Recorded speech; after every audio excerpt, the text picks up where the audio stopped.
With the midterms of 2018 officially out of the way in most areas, funnily enough, except for Maine being one of the few key races that's still yet to be determined, I just wanted to take a look at an interesting scenario that is likely to occur in the future, especially during 2020, and not just for the president specifically, more for these Senate and House races, because the president's race is very important. People do seem to forget that during presidential elections there are House and Senate seats that are up for grabs.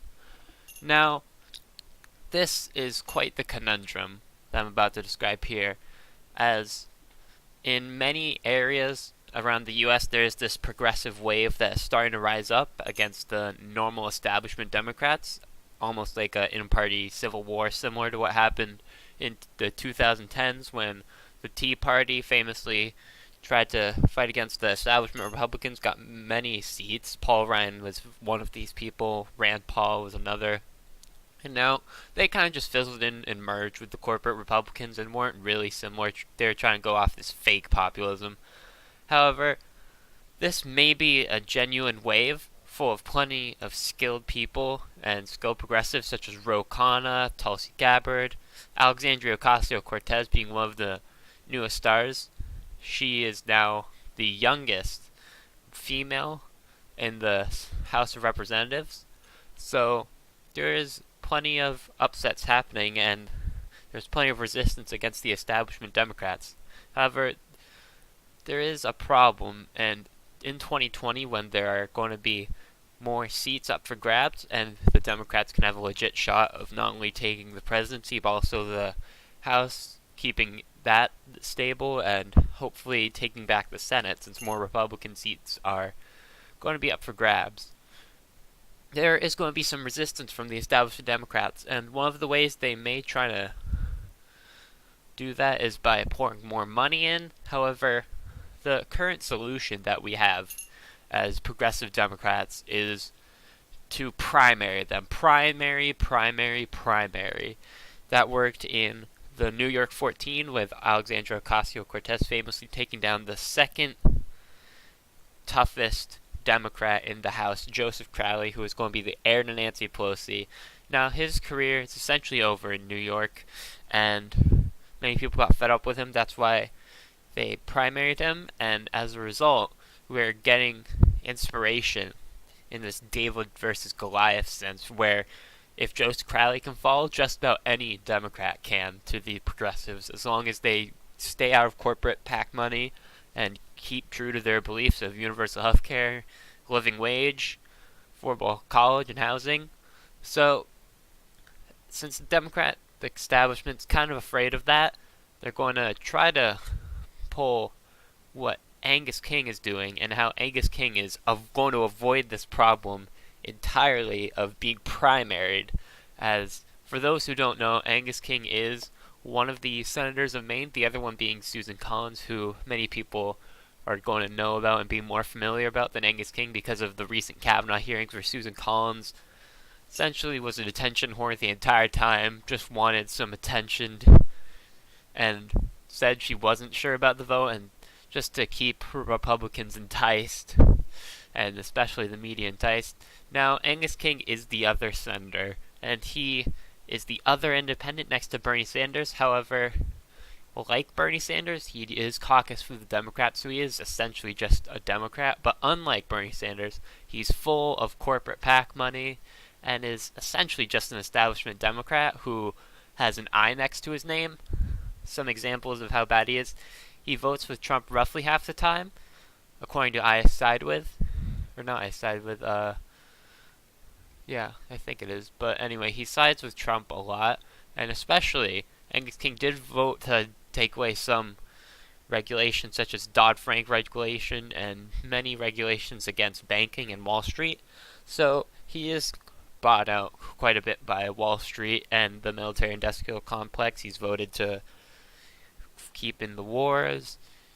He's voted to increase military spending to get those nice military contracts. So Angus King is quite the corrupt Democrat and corporate establishment type. So in a normal scenario, you would primary him. However, as an independent, he is not technically a part of a party, but he cannot be primaried.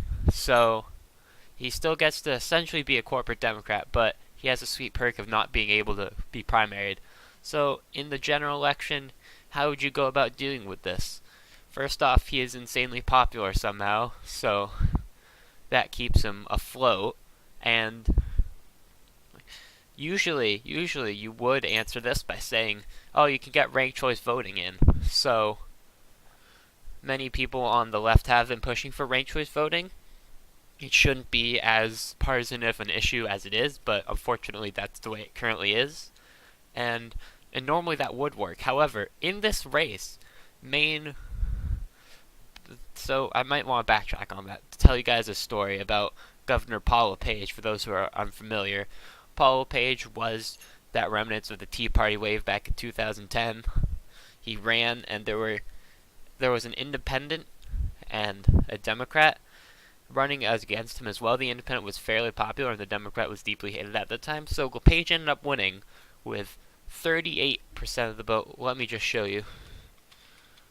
1 second. You guys get to see my horrible typing skills. Hold on. Let's see if Maine gubernatorial election. So let's see. Yeah, Elliott Cutler. So Elliott Cutler had roughly 36%, and LePage didn't even have 38% of the vote during the election. So LePage got in with less than 38% of the vote. Now we could fast forward this to 2014, where Elliott Cutler ran again, but this time there was a more liked Democrat, and still LePage won with less than 50% of the vote because there was still a fairly popular independent. So to get rid of this so-called spoiler effect, we did implement ranked choice voting, and not only once. It was voted on twice in the ballot initiatives, and it passed both times with over 50%. So we did end up using ranked choice voting for this election. It was the first one, and the first state to ever do ranked choice voting for House and Senate. And in this race, as you can see, Angus King won by 54.4%. Now, you might just be inclined to say that maybe the Democrat down here is Zach Ringelstein, for those who don't know, since he didn't really gain any national attention. Maybe Zach Ringelstein isn't the best Democrat. Now, he is, for those who don't know, essentially Bernie Sanders. He's like 28 or maybe 30. He's very young. He's a very young candidate. He ran on Medicare for All pretty hard. He didn't take any corporate PAC money, and he didn't even get funding for the Democrats, which is another problem, as if you try to run as a Democrat against Angus King, working with Zach Ringelstein specifically, I can attest to the fact that Zach Ringelstein didn't really get any help from the Democratic Party of Maine or the United States, as they essentially really enjoy keeping Angus King, because it keeps the hope alive that the corporate Democrats can hold on as this Democratic revolution is coming inside the party. And Zach Ringelstein also supported legalizing marijuana nationwide, since it is legal in the state, getting out of the wars, which would be very bad for military-industrial complexes, now wouldn't it be? So you can see why the Democrats tried to repress him as much as he could. So I don't really have a solution to this, and this is why I'm making this video. If there's anyone who can think of how to help get rid of Angus King in 2024, it's going to take 6 years. You've got 6 years to think of a strategy to get rid of Angus King, and by then there should be a huge progressive wave coming in 2020, 2022 even. So we have 6 years to plan. However, Angus King, if you want to get rid of him, it's like Joe Crowley. If you can get rid of Angus King, you can essentially get rid of anyone, especially if there are more Democrats who try to run as independents and get help from the Democratic Party and are still corrupt.